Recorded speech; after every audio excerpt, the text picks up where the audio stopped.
The next few years will see Henry make the cataclysmic decision to break with the Pope and the Roman Catholic Church. Welcome to WatchMojoUK, and today we're exploring our picks for the 10 most evil royals. This would be all over the world, photographs of Wallis and Edward with Hitler. Before we begin, we publish new content every day, so be sure to subscribe to our channel and ring the bell to get notified about our latest videos. For this list, we'll be looking at some of the worst crimes and atrocities that members of the UK royal family have done or are suspected to have been involved with throughout history. Who's the most unproblematic royal of all time? Let us know below. James VI and First. From James VI of Scotland to James I of England, Ireland and Scotland after the union of the Crown. That's a pretty big thing to be known for. But for James, there was a darker side that eclipsed this. The first ruler of both Scotland and England.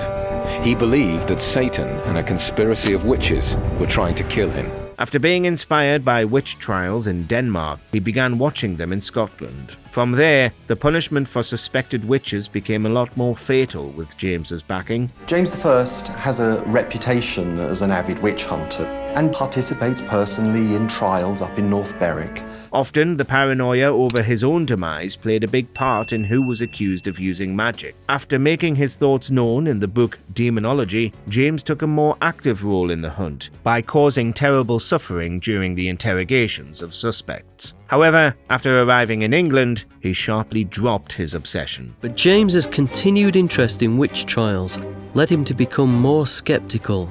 George IV.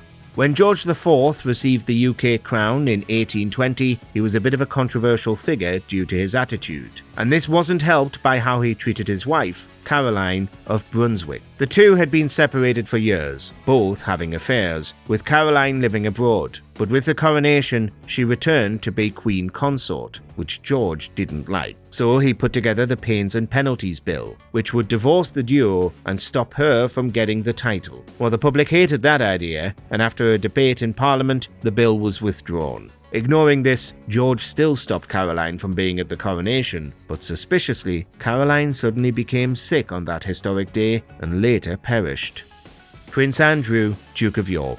While Andrew hasn't been found guilty of a crime, suspicions about his actions have been called into question for years. And it all stems from his friendship with convicted human trafficker Jeffrey Epstein. The accusations that Andrew was involved gathered steam in 2019. That's when he had that disastrous interview with Newsnight, where he claimed he couldn't sweat to defend an accusation from Virginia Giuffre. I have a peculiar medical condition, which is that I don't sweat, or I didn't sweat at the time. In 2021, Giuffre issued a civil suit against Andrew. The prince then tried his best to get it thrown out, but it didn't work. In 2022, he and Giuffre settled out of court, reportedly for £12 million, which the royal family controversially helped with. But one thing is certain, this out-of-court settlement will be a huge relief to the royal family. In the aftermath, Andrew was stripped of his titles and hidden from public life. He stepped down by mutual agreement, we're told,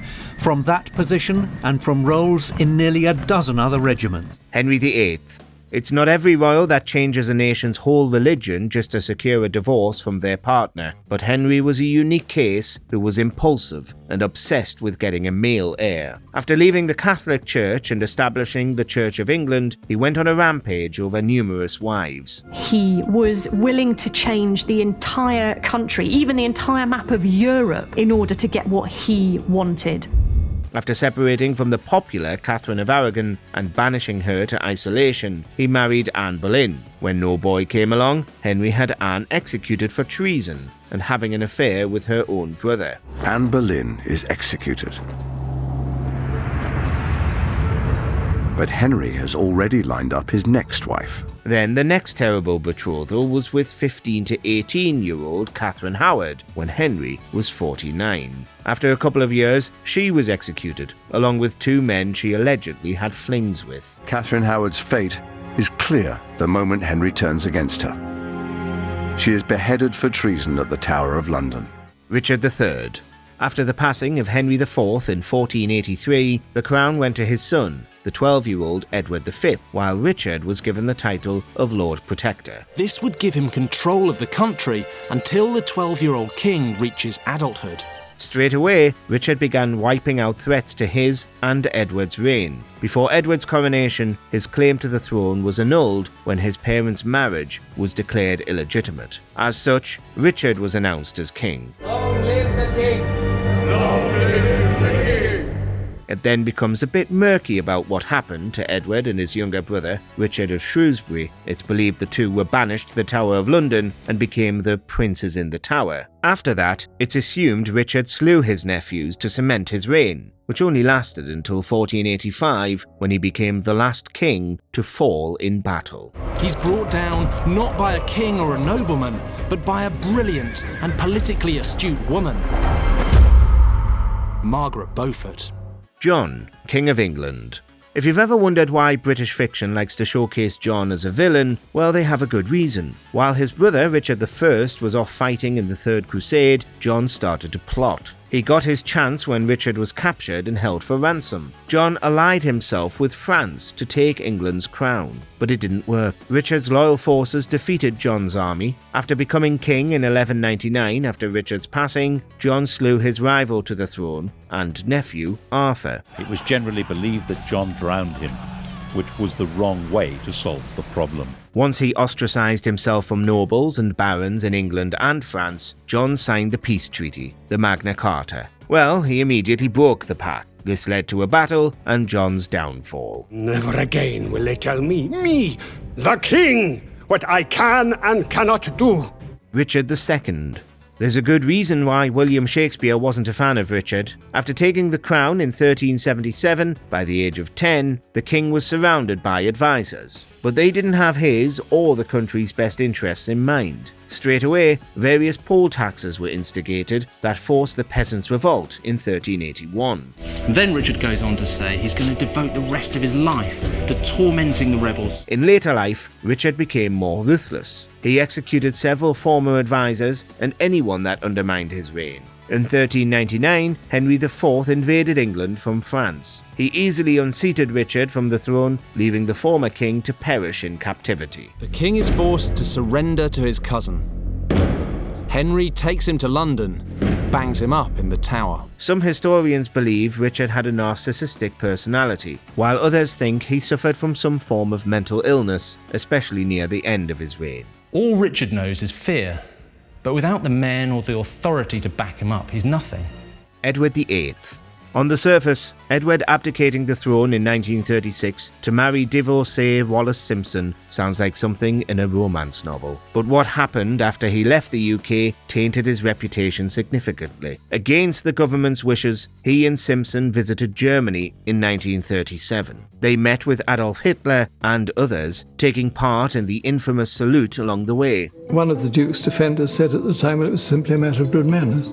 Once World War II started, Edward's sympathies with Germany began to reflect horribly on the royal family. In 1945, the Marburg files were discovered. Within were sensitive letters between Edward and German officials. This collection is riddled with references to his hope of being restored to the throne by the Germans. Allegedly, within them, the former king encouraged the bombing of the UK to force a peace treaty, as well as a plan to install him as a puppet king. He was so disloyal to his brother that he was calling for the bombing of Britain. Elizabeth I. Elizabeth's reign, which began in 1558, is best known for one thing: slaying a huge number of Catholics. In 1569, a group of Catholic loyalists planned to dethrone Elizabeth and free the cousin she imprisoned, Mary, Queen of Scots, to take her place. After Elizabeth beat the conspirators, she had over 750 of them executed. Babington and 13 others were sentenced to a hideous death. As a result, Pope Pius V declared her a heretic and called her sovereignty illegitimate. On top of this, there's speculation she may have been involved in the demise of Amy Dudley, the wife of one of Elizabeth's romantic suitors, Robert Dudley. Amy had fatally fallen down the stairs. While it was officially ruled an accident, some think Robert caused her passing, perhaps with Elizabeth's knowledge. Amy was preventing the Queen from marrying the man she loved. Could Elizabeth have committed a crime of passion? Mary I. Having witnessed her father Henry VIII treat her mother Catherine of Aragon horribly, Mary was looking for revenge when she took the throne in 1553. Her reign got off to a violent start as she arrested and later beheaded the disputed queen, Lady Jane Grey. From there, Mary attempted to reinstall the Catholic Church and restore previous church land that was lost in the Reformations. Britain was now a Catholic country and everyone had to obey that. And if you did not obey that, you would be punished. Neither worked out, so Mary turned her ire towards the Protestants. Reportedly, over her years in power, Mary was responsible for burning 283 people at the stake, one of the most horrific ways to execute someone. This earned her the legacy of one of the cruelest rulers and gave her the nickname of Bloody Mary. And over a few years, 287 men, women and children were burned. Do you agree with our picks? Check out this other recent clip from WatchMojoUK and be sure to subscribe and ring the bell to be notified about our latest videos.